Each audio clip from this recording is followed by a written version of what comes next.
करे विधि विधान से मनाया जाने वाला छठ पर्व, छठ महापर्व का आज दूसरा दिन है। यह महापर्व हमें कई तरह की सीख देता है और कई सवाल भी खड़े करता है। पहला सवाल तो हमें इस छठ में जो मिलता है वह सवाल बिहार के आम जनों से है कि जिस तरह से हम छठ पर्व में साफ सफाई का जिस कड़ाई से पालन करते हैं, हम छठ के बाद भी इस साफ सफाई को, इसके नियम को जारी रख सकते हैं। कहीं ऐसा तो नहीं बताया गया है कि साफ सफाई सिर्फ छठ पर्व के दिन ही करें, उसके बाद पूरी साल गंदगी का अंबार लगाएं। चारों ओर गंदगी फैला रहता है।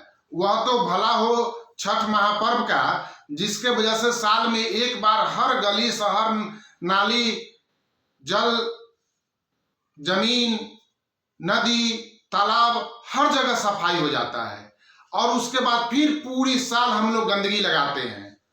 और गुटखा पान खाने वाले उन लोगों से भी अब बड़ा सवाल है कि अगर आपको गुटखा अच्छा लगता है तो फिर उसको थूकते क्यों है खाने के बाद, और अगर अच्छा नहीं लगता है तो फिर आप इस पर पैसे क्यों खर्च करते हैं। अगर गुटखा पर आप पैसे खर्च करते हैं, अच्छा लगता है, तो उसे खाने के बाद थूके नहीं, घोटते जाएं, निगलते जाएं, क्योंकि आपने उस पर पैसे खर्च किए हैं। और अगर यह अच्छा नहीं लगता है तो उसको खाकर चारों ओर गंदगी न फैलाएं। और आम जनों से भी यही अपील है कि जिस तरह से सफाई का कड़ाई से आप छठ में पालन करते हैं, उसी तरह से पूरी साल साफ सफाई का ध्यान रखें।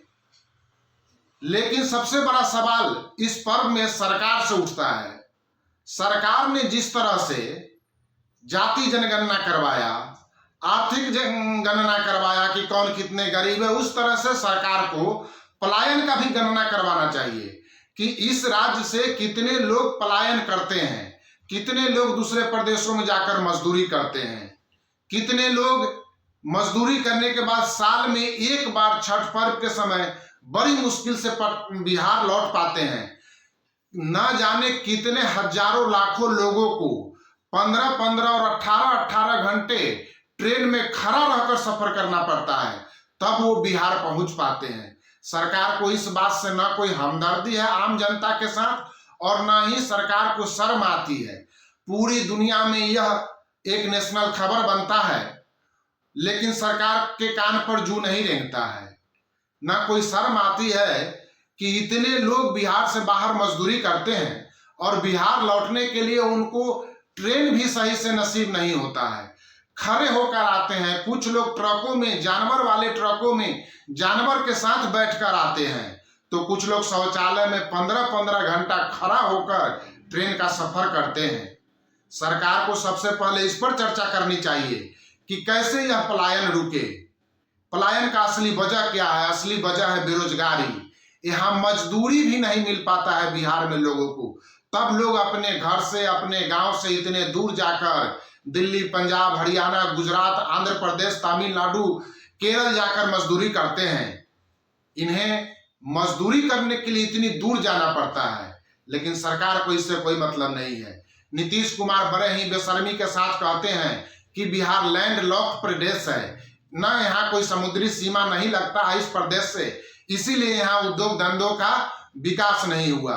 बेशर्मी और बेवकूफी करने का भी कोई एक लिमिटेशन होता है। लैंड लॉक प्रदेश होने के बाद भी इसी प्रदेश में आजादी के बाद कई चीनी मिल चल रहे थे, कई तरह के और उद्योग धंधे थे बिहार में, जो कि धीरे धीरे समाप्त हो गए। और लालू नीतीश के पिछले 33 साल के शासन काल में तो एक सुई बनाने का कारखाना भी नहीं लग पाया, और जो चल रहे थे वह भी बंद हो गए। और बेशर्मी की बात देखिए, उद्योग धंधा को तो आप छोड़ दीजिए, मेडिकल कॉलेज, इंजीनियरिंग कॉलेज तो आप बनवा सकते थे।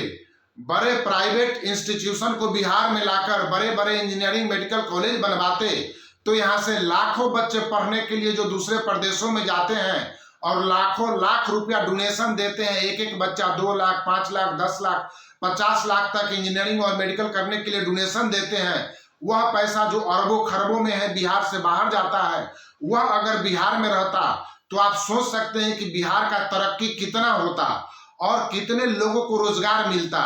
एक एक मेडिकल और इंजीनियरिंग कॉलेज से, बड़े बड़े मेडिकल इंजीनियरिंग कॉलेज का यूनिवर्सिटी जो दूसरे प्रदेशों में है, वैसा यूनिवर्सिटी अगर बिहार में खुलता, वैसे कॉलेज बिहार में होते, तो लाखों बच्चे पलायन करने से बच जाते और देश राज्य का अरबों खरबों रुपया डोनेशन के रूप में दूसरे प्रदेश में जाने से बच जाता। और तो और बच्चे जो हर महीने 15-20 हजार रुपया रहने और खाने पर खर्च करते हैं, वह भी खर्च बिहार में ही होता और उससे प्रत्यक्ष और अप्रत्यक्ष रूप से बिहार के लाखों लोगों को रोजगार मिलता। यह करने में किसी समुद्री सीमा की आवश्यकता नहीं है। बिहार में खेल का विकास बिल्कुल ही नहीं हुआ। झारखंड जैसे गरीब राज्य में भी आदिवासी लड़कियां खेल में बड़ा बड़ा नाम कर रही हैं, बड़े बड़े मेडल ला रही हैं, लेकिन बिहार झारखंड से तो कहीं अच्छा ही कंडीशन में था। फिर यहाँ खेल का विकास क्यों नहीं हुआ?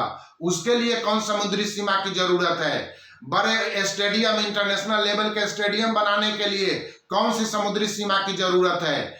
खेल को प्रोत्साहन देने के लिए कौन सी समुद्री सीमा की जरूरत है? एक भी बच्चे बिहार में अच्छे नहीं कर पाते हैं। और बिहार के बेशरम जनता है जो कि उड़ीसा, झारखंड, मध्य प्रदेश, दिल्ली और बॉम्बे से क्रिकेट खेलने वाले बच्चे को बिहारी क्रिकेटर कहकर खुद को ठगने का काम करते हैं। अरे बिहार में पैदा होने से नहीं होता है। वो क्रिकेटर किस राज्य के लिए खेल रहे हैं, किस राज्य में उन्होंने ट्रेनिंग ली, किस राज्य में वो अस्थायी रूप से रह रहे हैं, वो वहां के क्रिकेटर हुए। लेकिन बिहार की बेशरम जनता भी वैसी ही है जो दूसरे प्रदेशों के क्रिकेटर को बिहार में जन्म लेने की वजह से बिहारी क्रिकेटर कहकर अपना पीठ खुद थपथपाते हैं। तो नीतीश जी से यह छठ महापर्व कई तरह के सवाल करता है। बेरोजगारी पलायन कब दूर होगा? इसके लिए कोई कदम आप कब उठाइएगा? बेरोजगारी दूर करना तो दूर है, बेरोजगारी दूर करने के लिए कोई कदम तक नहीं उठा पाते हैं। शिक्षा का हाल नीतीश कुमार ने उसी तरह से चौपट कर दिया है। बख्तियार खिलजी ने नालंदा विश्वविद्यालय को आग लगाकर शिक्षा को उतना नुकसान नहीं पहुंचाया था जितना नीतीश कुमार ने शिक्षा को चौपट कर दिया, शिक्षा को नुकसान पहुंचाया है। अभी शिक्षक बहाली में देखिए तरह तरह के घोटाले नजर आ रहे हैं। शिक्षक बहाली जो अभी हुआ है उसमें सबसे पहले योग्यता थी कि जो 2019 में STET पास किए हैं वैसे बच्चे ही आवेदन कर सकते हैं और उन्हीं को नियुक्ति मिलेगी, जबकि अधिकांश STET पास वैसे बच्चों को नौकरी मिल गई है जो कि 2023 में STET पास किए हैं। और तो और खुद BPSC के चेयरमैन अतुल प्रसाद इस बात को स्वीकार कर चुके हैं, फिर भी उनको नियुक्ति मिलते जा रही है। और जो जिला के DEO हैं, शिक्षा पदाधिकारी हैं, वो रोक लगा रहे हैं। अजीब तरह के विडंबना है, कहीं से कोई नियुक्ति भेज रहा है कोई पदाधिकारी उसको रोक रहा है। इस तरह की अव्यवस्था फैल गई है इस शिक्षक बहाली में कि अगर जांच कर दिया जाए तो कई बड़े अधिकारी जेल में नजर आएंगे, लेकिन कोई देखने वाला नहीं है। अंधा नगरी है चौपट राजा, अंधा नगरी चौपट राजा वाली कहावत बिहार में चरितार्थ हो गई है। बापूजी के 3 बंदर जो थे, उसी तरह से शिक्षा विभाग को चौपट करने में 3 बंदर लगे हुए हैं। अतुल प्रसाद, के पाठक और जो बिहार विद्यालय परीक्षा समिति के अध्यक्ष को देख ही रहे हैं आप, उनका तो कहना ही है नीतीश कुमार के सबसे बड़े दुलरुआ है वो। तो ये तो हाल है। अभी शिक्षक बहाली में 40 से 50% जो कंप्यूटर के लिए शिक्षक बहाल हुए हैं उनका आवेदन फर्जी है। अगर सही से जांच कर दिया जाए तो कई जगह, कई जिला में कई लोगों को नियुक्ति पर रोक लगाया गया है जिला शिक्षा पदाधिकारी के द्वारा। लेकिन अव्यवस्था ऐसी है कि कोई पूछने वाला नहीं है, कोई सुनने वाला नहीं है। अंधेर मचा हुआ है, लूट मचा हुआ है। लेकिन सारी कुव्यवस्था को छोड़ दीजिए तो भी एक सवाल बनता है कि जो यह पलायन है जिसका पोल हर साल यह छठ महापर्व खोलता है ट्रेन में भर भर के आने और जाने वाले श्रमिकों के द्वारा, तो यह छठ महापर्व में नीतीश कुमार का सबसे बड़ा सवाल है उनके लिए कि लैंड लॉक प्रदेश है, समुद्री सीमा नहीं है, फिर भी मजदूरी तो बिहार में मिल ही सकती है। इंजीनियरिंग मेडिकल कॉलेज खोल सकते हैं बड़े बड़े, सिक्किम मणिपाल यूनिवर्सिटी में, वहां कौन सा समुद्री सीमा है? देख लीजिए कितना वहां बच्चे पढ़ने के लिए जाते हैं पूरे हिंदुस्तान से और कितना रेवेन्यू जनरेट होता है वहां से।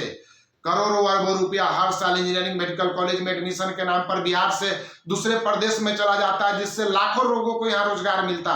वह करने के लिए समुद्र की आवश्यकता नहीं है। इसीलिए सारी समस्या को अगर छोड़ भी दें तो पलायन की जो समस्या है बिहार में, जो यह एक कोर है, एक दीमक है बिहार के विकास के लिए, इसको नीतीश कुमार कब रोकेंगे, यह सबसे बड़ा सवाल करता है छठ महापर्व। और सबसे बड़ा सवाल तो उस जनता से है, अधिकांश जो पलायन करने वाली जनता है, यही अधिकांश लोग, इनमें से अधिकांश लोग ही नीतीश और लालू के वोटर हैं। इनको कब अक्ल आएगी, इनको कब शर्म आएगी, कब तक ये नीतीश और लालू को मौका देते रहेंगे? कितनी बार इनकी एक पीढ़ी खत्म हो जाएगी, दूसरी पीढ़ी खत्म हो जाएगी, लेकिन पलायन नहीं रुकेगा। इसलिए इसमें सोचने की जरूरत है। और छठ पर्व जो हम लोग से सवाल करता है, उसका उत्तर हम सबको अपने आप में तलाशना है, खास करके नीतीश और लालू यादव के वोटर को, क्योंकि अब ये लोग 33 साल में नहीं सुधरे तो आगे सुधरने नहीं जा रहे हैं। उनसे तो कोई भी बात करना बेकार है।